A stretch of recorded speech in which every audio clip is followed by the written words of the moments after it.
नमस्कार दोस्तों, स्वागत है आप सभी का मेरे YouTube channel law by KP में। आज हम पढ़ने वाले हैं भारतीय संविदा अधिनियम 1872 की धारा 17 के बारे में। पिछले वीडियो में हमने धारा 16 तक के बारे में पढ़ चुके थे, जिसमें से कि हमने जाना धारा 15 और 16 मीन्स का सेपरेट सवाल बनाती हैं, साथ में प्री के भी सवाल बनाती हैं। ठीक है, आज हम पढ़ेंगे धारा 17 जो कि कपट के बारे में हमें बताती है। तो धारा 17 प्री और मीन्स दोनों के पर्पज से ही बहुत इंपॉर्टेंट है। प्री केस में कम से कम 3 से 4 सवाल बनते हैं और मीन्स के लिए भी एक सेपरेट मीन्स का सवाल बनाती है जो कि 4 नंबर का आता है। तो वीडियो को स्टार्टिंग से एंड तक आपको बिना स्किप किए हुए देखना है, प्लस आपको कानों में हेडफोन, ईयरफोन और अपने कॉपी, पेन, नोट्स लेके बैठना है, जिससे कि मैं आपको जो भी इसेंशियल एलिमेंट्स या जो भी आपको पॉइंट्स बताऊँ वो आप नोट डाउन कर लें। साथ में मैं आपको जो भी इंपॉर्टेंट केस तो बताऊँगी वो भी आपको नोट डाउन करना है, क्योंकि मीन्स में आपको पूरा आंसर एकदम अच्छे से फ्रेम करना होता है, तभी आपको 4 नंबर मिलेंगे। 4 में से 3, 3.5 नंबर आपको मिलेंगे। प्री के पर्पज से भी आपको कभी कभी इसेंशियल एलिमेंट पूछ लिए जाते हैं कि कपट में क्या इसेंशियल है क्या नहीं है। तो ठीक है, हम बिल्कुल भी देरी किए बिना अपनी वीडियो को स्टार्ट करते हैं। तो चलिए, सबसे पहले हम बेयर एक्ट से पढ़ते हैं कि सेक्शन 17 जो कि कपट के बारे में बताती है, फ्रॉड के बारे में बताती है, इसका मतलब क्या है। ठीक है, सबसे पहले बेयर एक्ट आप अपना खोल लीजिए और बेयर एक्ट में पढ़िए। ठीक है, और मुझे सुनते जाइए। कपट से अभिप्रेत है और इसके अंतर्गत आता है निम्नलिखित कार्यों में से कोई भी ऐसा कार्य जो संविदा के एक पक्षकार द्वारा या उसकी मौनुकूलता से या उसके अभिकर्ता द्वारा संविदा के किसी अन्य पक्षकार की या उसके अभिकर्ता की प्रवंचना करने के आशय से या उसे संविदा करने के लिए उत्प्रेरित करने के आशय से किया गया हो। ठीक है, इसके ये 5 पॉइंट्स दिए गए हैं। सबसे पहले हम देखते हैं कपट क्या है। कपट में ये जो 5 पॉइंट दिए गए हैं, 5 पॉइंट में से किसी इंसान की सहमति किस तरीके से ली जाती है तो वो कपट कहलाती है। ठीक है, पहली बात ये होता है, इसमें 2 पक्षकार होते हैं, ए और बी। ठीक है, ए सामने वाले की सहमति ले रहा है, क्या करके, कपट करके ले रहा है। कपट किन तरीके से पता चलेगा कि वह कपट किया गया है, ये 5 1 2 3 4 5, अगर इन 5 तरीकों में से कुछ भी किया जाता है तो वो ये माना जाएगा कि कपट का प्रयोग करके आपकी सहमति ली गई है। चलिए, अब इसमें पक्षकार क्या करता है, या तो वो कुछ ऐसा बोलता है, या वो मौनुकूलता का मतलब होता है चुप रहता है, या उसके अभिकर्ता द्वारा संविदा, या वह अपनी अभिकर्ता द्वारा ऐसी चीज़ें कराता है। या तो उसका अभिकर्ता कुछ बोलता है, उसका अभिकर्ता चुप रहता है, या वो स्वयं पक्षकार बोलता है, या वो स्वयं पक्षकार मौनुकूलता यानी कि चुप रहता है। ठीक है, फिर क्या होता है, किसी अन्य पक्षकार से, या तो वह किसी अन्य पक्षकार से संविदा कर रहा है या उस अन्य पक्षकार की अभिकर्ता से संविदा करना है। किस आशय से, प्रवंचना करने के आशय से। किस आशय से, प्रवंचना। प्रवंचना का मतलब होता है डिसीव, इसका मतलब होता है धोखा देना, इंटेंट टू डिसीव। प्रवंचना के आशय से वो कर रहा है। ठीक है, या उससे संविदा करने के लिए उत्प्रेरित करने के आशय, या वो उसे इंड्यूस कर रहा है कि वो पक्षकार या उसका अभिकर्ता वो उसे ऐसा बताएगा जिससे कि वो ऐसी जो है वो संविदा कर ले। ठीक है, या वो उसे धोखा करने के आशय से कर रहा है। ठीक है, ए कर सकता है या ए का एजेंट कर सकता है। ठीक है, ए कर रहा है कुछ ऐसा या फिर ए का एजेंट कर रहा है। किससे, बी से कर रहा है या फिर बी के एजेंट से कर रहा है। समझ में आया इतना। ठीक है, वो में 5 पॉइंट्स पढ़ते हैं, 1 2 3 4 5। सबसे पहला, जो बातें सत्य नहीं है उसका तथ्य के रूप में उस व्यक्ति द्वारा सुझाया जाना जो यह विश्वास नहीं करता कि वह सत्य है। जो बात सत्य नहीं है, इसका मतलब क्या है, वो चीज़ सत्य नहीं है, फिर भी वो बोल रहा है कि ऐसा सत्य है, और जब वो जानता है कि ऐसा सत्य नहीं है, मतलब झूठ बोलना सच जानते हुए। ठीक है, ए बोलता है बी को कि आप मेरा जो घर है वो 2 करोड़ रुपए में ले लीजिए। ठीक है, ए बोलता है या ए का एजेंट बोलता है बी को या बी के एजेंट को कि आप मेरा जो घर है वो 2 करोड़ रुपए में ले लीजिए। मेरा जो घर एकदम फुली फर्निश्ड है और इसमें एकदम सब कुछ एसी वगैरह सब कुछ लगा हुआ है। ठीक है, और ए ये जानता है कि मेरे घर में ऐसा कुछ भी नहीं है। ठीक है, और ए जो है ना, और या फिर जो उसका एजेंट कर रहा है वो भी जानता है कि भैया इनके घर में ऐसा कुछ नहीं है, फिर भी वो बोल रहा है। इसका मतलब है कि ऐसी चीज़ को बोलना जो कि सच नहीं है और आप जानते हो कि वो सच नहीं है। ठीक है, एक बार और अच्छे से पढ़िए। जो बात सत्य नहीं है यानी कि जो बात सच नहीं है उसका तथ्य के रूप में यानी फैक्ट के रूप में आप उस व्यक्ति को बता रहे हो, जिससे कि आप प्रस्तावना कर रहे हो सामने वाले, जिससे आप एग्रीमेंट या कॉन्ट्रैक्ट करने की सोच रहे हो, आप उसे वो बता रहे हो। जैसे ए बी को बताए, वो उसको बता रहा है, और जबकि वह खुद भी यह विश्वास नहीं करता कि वह सत्य है, वो खुद भी नहीं विश्वास करता कि हाँ ये चीज़ सच है, उसको खुद भी ये विश्वास नहीं है कि ये चीज़ सच है, या वो खुद जानता है कि ये सच नहीं है, फिर भी वो बोल रहा है। ठीक है। अब इसका सेकंड पॉइंट है, किसी तथ्य का ज्ञान या विश्वास रखने वाले व्यक्ति द्वारा उस तथ्य का सक्रिय छिपाव जाना। मतलब किसी चीज़ को जानबूझ के छुपाना। एक तो होता है झूठ बोलना, गलत बताना, एक होता है सच को छुपाना। दोनों चीज़ होती हैं। एक तो मैं सामने वाले बी से कुछ झूठ बोलूँ कि देखो ऐसा ऐसा है, या मैं सच को छुपा लूँ, दोनों चीज़ होती है ना। ठीक है।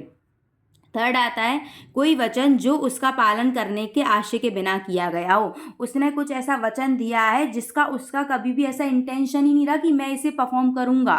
ठीक है। A promise made without any intention of performing it. उसका कभी भी ऐसा इंटेंशन ही नहीं था कि मैं इसको करूँगा, और तब भी वो ऐसा करता है, तो ये भी फ्रॉड की कंडीशन में आएगा। ठीक है। अब इसका आता है फोर्थ, प्रवंचना करने योग्य अन्य कार्य। वो धोखा देने के आशय से कर रहा है। किसके आशय से कर रहा है? प्रवंचना मतलब होता है डिसीव। कोई भी ऐसा एक्ट कर रहा है जिसका उसका आशय हो कि मैं इसे धोखा दे दूं। ठीक है। लास्ट आपका आता है, या फिर कोई भी ऐसा कार्य या लोभ। कार्य और लोभ मैं आपको बता चुकी हूँ। कार्य क्या होता है? जब हम कोई एक्ट परफॉर्म करते हैं। लोभ क्या होता है? जब हमारी लीगल ड्यूटी होती है उस एक्ट को परफॉर्म करना, और हम उस एक्ट को परफॉर्म नहीं करते हैं, तो वो ओमिशन कहा जाता है। ठीक है। जैसे कि एक जेलर है, उसकी ड्यूटी है अपने कैदियों को खाना देना। यदि वो उनको भोजन ना दे, यानी यदि वो उनको पौष्टिक आहार ना दे, ठीक है, लोभ करे, तो ये लोभ हो जाए, क्योंकि उसकी वो लीगल ड्यूटी है। ठीक है। तो कोई भी ऐसा कार्य या लोभ जिसका कपटपूर्ण होना विधि विशेषत घोषित करे। कोई विधि डिक्लेयर कर रही है कि ये जो कार्य है या ये जो ओमिशन है वो फ्रॉड के अंडर आएगा। कोई भी ऐसा लॉ है वो डिसाइड करे कि ये फ्रॉड है, तो अभी वो फ्रॉड होगा। अब फ्रॉड किस मतलब कब कब फ्रॉड हो सकता है? जब हम 5 तरीके की कोई बात करते हैं तो वो फ्रॉड हो जाता है। जब हम 5 तरीके की बात करके किसी इंसान की सहमति लेते हैं तो वो फ्रॉड के अंडर आ जाता है। ठीक है। इसमें क्या डेफिनेशन में ये बताया गया है कि फ्रॉड कौन कर सकता है? संविदा का पक्षकार या उसका एजेंट फ्रॉड कर सकता है। ठीक है। फ्रॉड किससे किया जा सकता है? संविदा के पक्षकार से किया जा सकता है या उसके एजेंट से भी किया जा सकता है। फ्रॉड किस किस तरीकों से किया जा सकता है? तो ये 5 तरीके बताए गए। इन तरीकों से हम फ्रॉड जो है वो कर सकते हैं। ठीक है। अब इसका एक्सप्लेनेशन हमको बताता है कि संविदा करने के लिए किसी व्यक्ति की रजामंदी, जिन तथ्यों का प्रभाव पड़ना संभाव्य हो उनके बारे में केवल मौन रहना कपट नहीं है, जब तक कि मामले की परिस्थितियां ऐसी ना हो जिन्हें ध्यान में रखते हुए मौन रहने व्यक्ति का कर्तव्य हो जाए। कि अगर वो उसे नहीं बोलेगा तो मौन रहना किसके बराबर हो जाएगा? कपट के बराबर। जैसे कि एक व्यक्ति है, ठीक है, उसने अपना घोड़ा बेचा, ठीक है, जिसके बारे में वो जानता है कि मेरा ये जो घोड़ा है ना वो कैसा है, थोड़ा मतलब अनसाउंड है, पागल है, या थोड़ा मतलब सही नहीं है वो, और इसके बारे में वो बी को कुछ नहीं बताता। तो ये ए के ओर से कपट नहीं है। उसने कुछ झूठ नहीं बोला। उसने ये नहीं बोला कि अरे मेरा जो घोड़ा है एकदम बहुत तेज दौड़ता है, ऐसा है। उसने ऐसा कुछ नहीं बोला। उसने क्या किया कि उस चीज़ को छुपा लिया, चुप रहा। तो चुप रहना क्या होता है? चुप रहना कभी कभी कपट होता है, कभी कभी कपट नहीं होता। ये कंडीशन पे बेस्ड करता है कि उसका ये बताना उसका कर्तव्य था कि नहीं। पर अगर सोचो कि ए अपना घोड़ा जो है वो बी को बेच रहा है, बी उसकी पुत्री है, यहाँ उसका कर्तव्य हो जाता है बी को बताना, ठीक है, कि ये जो घोड़ा है वो थोड़ा अनसाउंड माइंड है। या फिर ए जो है वो घोड़ा अपना बेच रहा है और बी जो है वो उससे पूछे कि क्यों, ये घोड़ा सही तो है, और वो चुप रहे, तो फिर इसका ये जो चुप रहना हो जाएगा, ये कहीं ना कहीं इसमें फॉल कर जाएगा कि जानते हुए छुपाना, चुप रहना। ठीक है, समझ में आ गया? एक बार हम इसका क्विक रिवीजन कर लेते हैं, फिर मैं आपको इसके इसेंशियल एलिमेंट्स बताऊंगी। ठीक है, फिर आप इसको लेके एक मीन्स का आंसर फ्रेम कर सकते हैं। सबसे पहले फ्रॉड डिफाइन किया गया। ऊपर की जो 3-4 लाइन है वो ये बताती हैं कि फ्रॉड कौन कर सकता है, फ्रॉड किसके साथ किया जा सकता है। फ्रॉड कौन कर सकता है? संविदा का पक्षकार कर सकता है, ठीक है, या फिर उसका एजेंट कर सकता है। किसके साथ कर सकता है? संविदा के पक्षकार के साथ कर सकता है या उसके एजेंट के साथ कर सकता है। ठीक है। ए है, ए बी से कॉन्ट्रैक्ट करना चाहता है, वो उसे एक प्रपोजल देता है, उस प्रपोजल में गलत गलत झूठी झूठी बातें लिख देता है, या फिर वो ऐसा प्रपोजल देता है जिसका उसका इंटेंशन ही नहीं होता कभी परफॉर्म करने का। ठीक है, तो ये सब क्या हो गया? ए बी को प्रपोजल दे रहा है, तो ए क्या कर रहा है? बी के साथ फ्रॉड कर रहा है, फ्रॉड से उसकी सहमति ले रहा है, या फिर ए का एजेंट बी के साथ कर रहा है, ठीक है, या फिर ए जो है वो बी के एजेंट के साथ कर रहा है। यानी संविदा के पक्षकार कर सकते हैं और संविदा के एजेंट कर सकते हैं फ्रॉड। किसके साथ? संविदा के पक्षकार के साथ और संविदा के पक्षकार का जो एजेंट होता है उसके साथ। ठीक है, अब ये 5 बातों में अगर वो 5 बातों का प्रयोग करके सहमति लेते हैं तो ये फ्रॉड के अंडर उसकी सहमति आ जाती है। अब हम इसके इसेंशियल एलिमेंट पढ़ते हैं। किसके पर्पज से? मीन्स के पर्पज से। ठीक है, तो सबसे पहले हम इसमें क्या लिखेंगे, जब हम मीन्स का आंसर लिखेंगे तो हम लिखेंगे कि भारतीय संविदा अधिनियम 1872 की धारा 17 में कपट जो है वो परिभाषित किया गया है।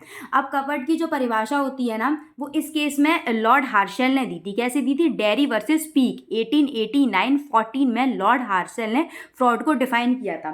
ठीक है, इन्होंने फ्रॉड को कैसे डिफाइन किया था कि किसी भी तथ्य का मिथ्या वर्णन, कैसे, किसी भी तथ्य का मिथ्या वर्णन यदि जानबूझकर किया जाता है, उसकी सत्यता में बिना विश्वास के किया जाता है, पूर्ण असावधानी से किया जाता है कि वह सत्य है या असत्य किया जाए। बिल्कुल उन्होंने सावधानी नहीं रखी कि ये सत्य है असत्य, उन्होंने इसका वर्णन कर दिया।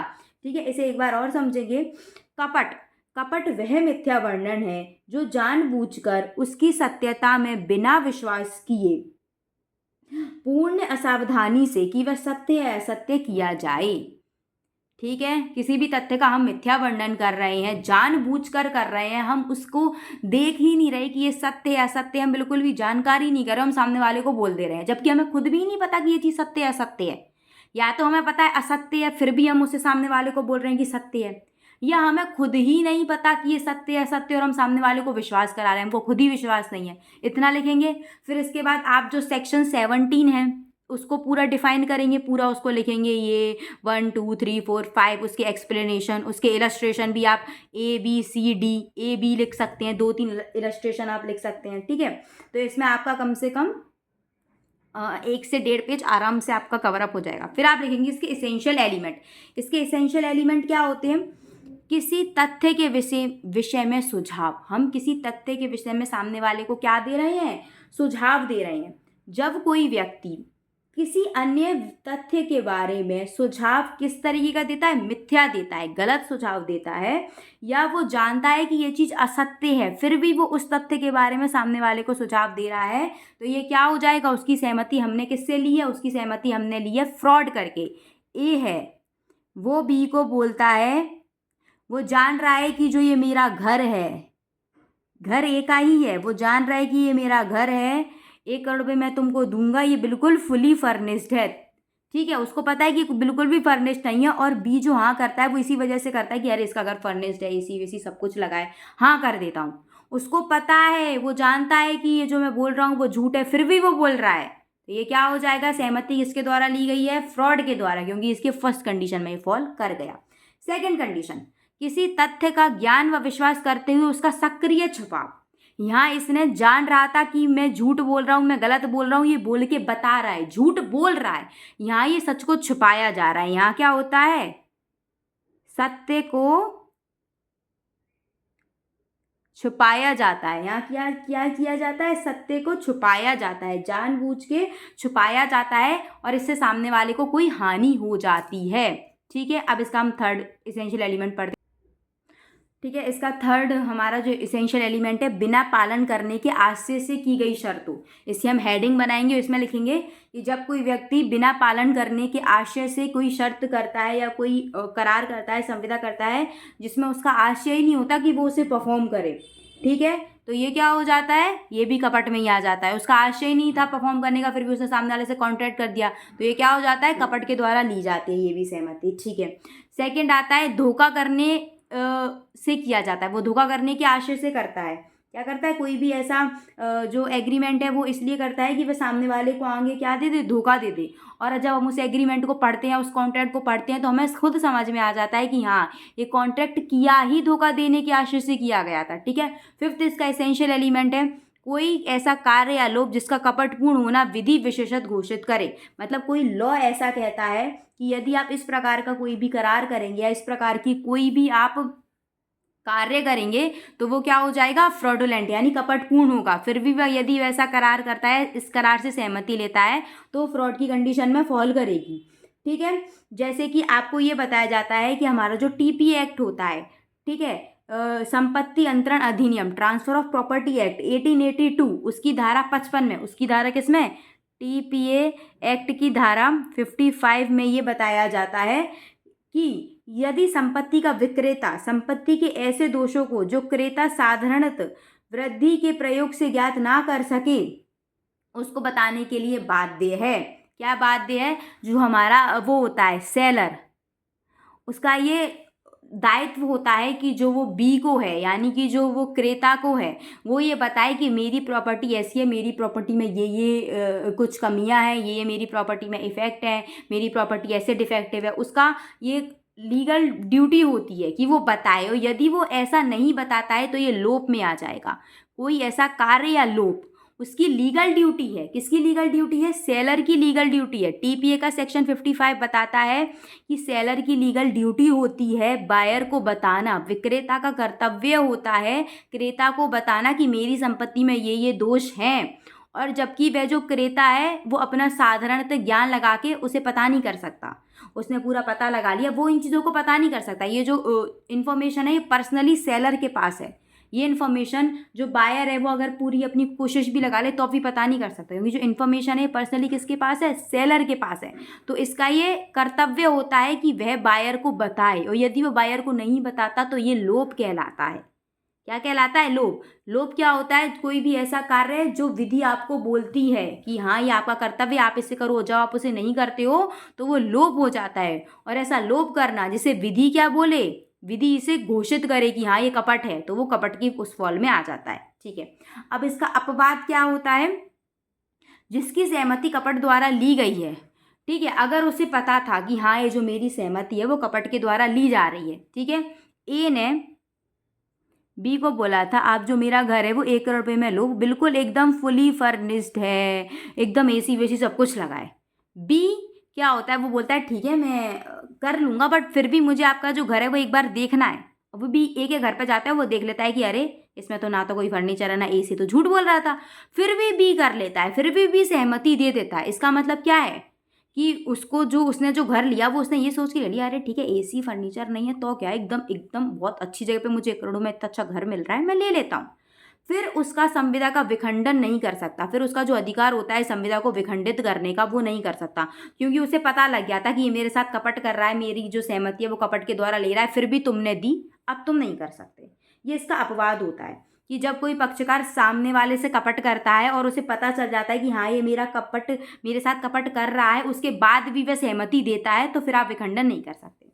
ठीक है, अब अगर कोई भी सहमति जो है वो फ्रॉड करके ली जाती है, या कोई भी ऐसा करार है, एग्रीमेंट है जो फ्रॉड करके किया जाता है, फ्रॉड से सहमति करके किया जाता है। फ्रॉड करना अलग बात हो जाती है, फ्रॉड से सहमति लेना अलग बात हो जाती है। ये भी मैं आपको लास्ट में थोड़ा सा बता दूंगी कि फ्रॉड से एग्रीमेंट कैसे होता है, फ्रॉड से सहमति लेके कैसे होता है। ठीक है, चाहे करार अमान्य है, ठीक है, या संविदा पुष्ट, दोनों में से कुछ भी कर सकता है।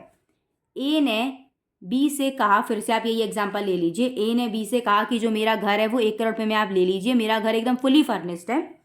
बी ने बोल दिया ओके, ये कॉन्ट्रैक्ट पूरा हो गया, एकदम वैलिड कॉन्ट्रैक्ट आपको दिख रहा है, ये बदले में अपना घर दे रहा है, ये से 1 करोड़ रुपए दे रहा है, इसमें सब कुछ है, बाकायदा प्रपोजल किया गया, एक्सेप्ट किया गया, प्रॉमिस हुआ, कंसिडरेशन हुआ, एग्रीमेंट हो गया, कॉन्ट्रैक्ट भी बन गया। लेकिन बी को बाद में पता चलता है कि ऐसा तो इसके घर में कुछ भी नहीं है, इसने मुझसे झूठ बोला, ऐसा तो कुछ भी नहीं है। तो वो चाहे तो इस कॉन्ट्रैक्ट को बना भी रहने दे सकता है, चाहे तो इस कॉन्ट्रैक्ट को कैंसिल करा दे। उसके पास दोनों ऑप्शन है, चाहे तो इसका परफॉर्म भी करवा सकता है कि चलो कोई बात नहीं है मैं करना चाहता हूँ, चाहे तो उसे कैंसिल यानी उसका विखंडन भी करा दे। ठीक है, क्योंकि ये वॉइडेबल कॉन्ट्रैक्ट हो गया। वॉइडेबल कॉन्ट्रैक्ट कैसा कॉन्ट्रैक्ट होता है? जो वैलिड होता है जब तक कि उसे वॉइड नहीं करा दिया जाए, जब तक कि उसे कैंसिल नहीं करा दिया जाए, वैलिड होता है।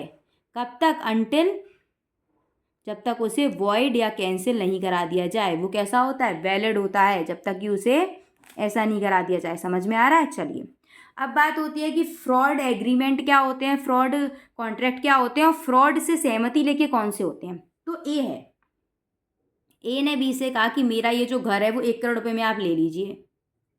ठीक है, बी ने कहा हाँ ठीक है मैं 1 करोड़ रुपए में तुम्हारा घर ले लूंगा, कोई दिक्कत नहीं है मुझे, बिल्कुल ले लूंगा। इसने सहमति दे दी। इसने बोला कि ये जो मेरा घर एकदम फुली फर्निश्ड है, इसमें सब कुछ एसी वेसी लगा हुआ है, सब कुछ है। ए ने सहमति दे दी। ए को बाद में पता चला कि घर तो एक ही है, एक ही घर है, बट इसमें कुछ भी ऐसा जो बोला था फर्निश्ड है, एसी है, ऐसा कुछ नहीं है। तो ये जो सहमति ली गई, ये सहमति झूठ बोल के ली गई है, फ्रॉड करके ली गई है। फ्रॉड का उद्देश्य क्या था? फ्रॉड का ऑब्जेक्ट क्या था? सामने वाले की कंसेंट लेना। इतना ही तो ऑब्जेक्ट था, सामने वाले की कंसेंट लेना, बाकी तो और कुछ फ्रॉड हुआ नहीं। तो ये कॉन्ट्रैक्ट कैसा हो जाएगा? वॉइडेबल। ठीक है। अब एक और एग्जाम्पल और लेते हैं। ए ने बी से कहा कि मेरा घर जो है वो ले लीजिए 1 करोड़ रुपए में, मेरा घर एकदम फुली फर्निश्ड, एसी वेसी सब कुछ है। बी ने कहा ओके मैं आपका घर जो है वो ले लूँगा। लेकिन एक्चुअली ये जो घर था ना, ये ए का नहीं था, ये सिर्फ एक एजेंट था, और ये घर जो था वो सी का था। और सी ने ए को इतना ऑथराइज नहीं किया था, इतना प्राधिकार नहीं दिया कि तुम मेरा जो घर है वो बेच दो मुझसे बिना पूछे कुछ भी, उसने नहीं दिया था। उसने ए को सिर्फ इतनी अथॉरिटी दी थी कि आप जो मेरा घर है वो किराए पे दे सकते हो, उसे बेच नहीं सकते। लेकिन ए जो चलता है वो बेच देता है। इसमें ए ने क्या किया, फ्रॉड किया। फ्रॉड का उद्देश्य क्या था, सामने वाले से कंसेंट लेना था? नहीं, इसमें ए का उद्देश्य था इसको फ्रॉड करना। इसके साथ भी फ्रॉड हो गया, इसके साथ भी फ्रॉड हो गया। यहाँ फ्रॉड का उद्देश्य है सामने वाले की कंसेंट लेना। घर ए का ही है, बस थोड़ा फर्निश्ड नहीं है, उसने थोड़ा सा झूठ इसलिए बोला जिससे मैं इसकी कंसेंट ले लूँ। लेकिन यहाँ झूठ बोला सिर्फ कंसेंट लेने के लिए नहीं, यहाँ तो इससे फ्रॉड करने के लिए, इससे भी फ्रॉड करने के लिए, क्योंकि ये जो घर है वो ए का है ही नहीं है, ए के पास अथॉरिटी ही नहीं है घर को बेचने की। ये तो बात बाद में आती है कि एसी है, फर्निश्ड है या नहीं है। भले ही ये जो इसने बोला हो कि 1 करोड़ रुपए मैं आपको दे रहा हूँ, भले ये फर्निश्ड है, इसमें सब कुछ है, जो इसने बोला वो सारी चीज़ें सत्य हैं, पर इसमें जो फ्रॉड किया गया ना, वो किससे किया गया, एक उद्देश्य से किया गया, फ्रॉड करने के उद्देश्य से। इसमें फ्रॉड का उद्देश्य कंसेंट नहीं लेना है बी की। तो ये जो एग्रीमेंट होगा ना, ये वॉइड होगा, ये एग्रीमेंट वॉइड एग्रीमेंट होगा, ये कॉन्ट्रैक्ट बन ही नहीं पाएगा कि ये, क्योंकि ये लॉ के द्वारा इन्फोर्स नहीं कराया जा सकता। ठीक है, ये जो कॉन्ट्रैक्ट होगा ये वॉइडेबल कॉन्ट्रैक्ट होगा, बट ये वॉइड एग्रीमेंट होगा क्योंकि स्टार्टिंग से ये वॉइड है। ठीक है, ये वॉइडेबल है, ये चाहे तो इसे परफॉर्म भी करवा सकता है, चाहे तो नहीं करा सकता। इसमें ए बी ऐसा नहीं कर सकता कि नहीं मैं चाह तो रहा हूँ, कोई दिक्कत नहीं है, मैं तो करवा लूँगा परफॉर्म, ऐसा नहीं है। ये वॉइड एग्रीमेंट है। ठीक है, ये स्टार्टिंग से ही वॉइड है, ये इसे लॉ के द्वारा इन्फोर्स आप नहीं कराया जा सकता, इन्फोर्सेबल बाय लॉ नहीं है। और ये क्या है, वॉइडेबल है, इसे बी चाहे तो कैंसिल करा दे, चाहे तो परफॉर्म करा ले। इसमें ये नहीं है कि बी चाहे तो परफॉर्म करा ले, कैंसिल करा ले, नहीं, क्योंकि इसमें फ्रॉड किया गया है सीधे सीधे। ये आपको सेक्शन 23 में बताया जाएगा कि जब फ्रॉड का उद्देश्य, ठीक है, जो कपट किया जा रहा है वो किस उद्देश्य से किया जा रहा है कि सामने वाले के साथ मैं फ्रॉड कर दूं। यहाँ पर फ्रॉड किया जा रहा है सिर्फ कंसेंट लेने के लिए। समझ में आया कि voidable void agreement of fraud का ऑब्जेक्ट देखना पड़ेगा कि फ्रॉड का ऑब्जेक्ट कंसेंट है कि फ्रॉड का ऑब्जेक्ट किसी सामने वाले के साथ फ्रॉड करना है। इतना समझ में आ गया? ठीक है, वॉइडेबल एग्रीमेंट क्या होते हैं, जो जब तक उन्हें वॉइड या उन्हें कैंसिल नहीं कराया जाता तब तक वो वैलिड रहते हैं। वॉइड एग्रीमेंट क्या होता है, स्टार्टिंग से ही वॉइड होती हैं। ठीक है, वॉइड कॉन्ट्रैक्ट कौन से होते हैं, वॉइड, ये वॉइड कॉन्ट्रैक्ट नहीं आएगा। वॉइड कॉन्ट्रैक्ट पता है कौन से होते हैं, वॉइड कॉन्ट्रैक्ट होते हैं ऐसे कॉन्ट्रैक्ट होते हैं जो जिस समय वो किए गए थे उस समय वैलिड थे, बट अब ऐसी कोई सिचुएशन आ गई है, ऐसी कोई कंडीशन आ गई है कि अब उनका परफॉर्म नहीं कराया जा सकता। ठीक है, वो वॉइड कॉन्ट्रैक्ट, ये जो वॉइड कॉन्ट्रैक्ट होते हैं स्टार्टिंग में वैलिड होते हैं, आगे चल के ये वॉइड हो जाते हैं। ठीक है, वॉइड एग्रीमेंट ये होते हैं, ये जो कॉन्ट्रैक्ट बन ही नहीं पाते, स्टार्टिंग से ही वॉइड होते हैं। और जो वॉइडेबल होते हैं वो कैसे होते हैं, वॉइडेबल होते हैं जो कि वैलिड होते हैं अनटिल आप उन्हें वॉइड या कैंसिल नहीं करा दो। समझ में आ गया कि वॉइडेबल कॉन्ट्रैक्ट, वॉइड एग्रीमेंट और वॉइड कॉन्ट्रैक्ट क्या होता है। वॉइड कॉन्ट्रैक्ट वैलिड होता है, पर ऐसी कुछ सिचुएशन आ जाती है कि अब उसका जो वो है वो इम्पॉसिबल है। स्टार्टिंग में वो बिल्कुल वैलिड था, पर अब ऐसी कोई कंडीशन आ गई अब उसका परफॉर्म हो ही नहीं सकता, तो वो वॉइड हो गया है। ठीक है, ये कैसा हो गया है कि ये अभी भी वैलिड है, अगर चाहो तो कर लो, नहीं तो नहीं करो। ठीक है, ये कैसा है, इसका तो कुछ हो ही नहीं सकता, ये तो वॉइड है, इसका तो कुछ नहीं हो सकता, ये तो स्टार्टिंग से ही था। अब आप समझ चुके हैं कि आपको प्री में कैसे करना है। प्री में सिर्फ आपको सेक्शन का नाम पूछ लेगा। ठीक है, पूछ लेगा कि कभी भी किसी तथ्य का छुपाया जाना या गलत किया जाना या बिना आशय से किया जाना, धोखा देने के उद्देश्य से किया जाना या कपटपूर्ण होना विधि द्वारा है, तो ये सारे किसके होते हैं, एसेंशियल एलिमेंट कपट के होते हैं। सारे एसेंशियल एलिमेंट दे देगा, लास्ट में ऑप्शन दे देगा ऑल ऑफ दिस पे क्लिक कर देना। ठीक है, मीन्स में कितना करना है, मीन्स में सिर्फ ये चीज़ें बतानी है, फिर ये एसेंशियल एलिमेंट बताने हैं, बस यहाँ तक लिखना है, ख़त्म। ओके, तो अगर वीडियो में आपको कुछ भी समझ में नहीं आया हो तो आप मुझे कमेंट सेक्शन में पूछ सकते हैं। ठीक है, और वीडियो अगर अच्छी लगी हो तो लाइक कीजिए, चैनल को शेयर एंड सब्सक्राइब कीजिए। Till then bye bye.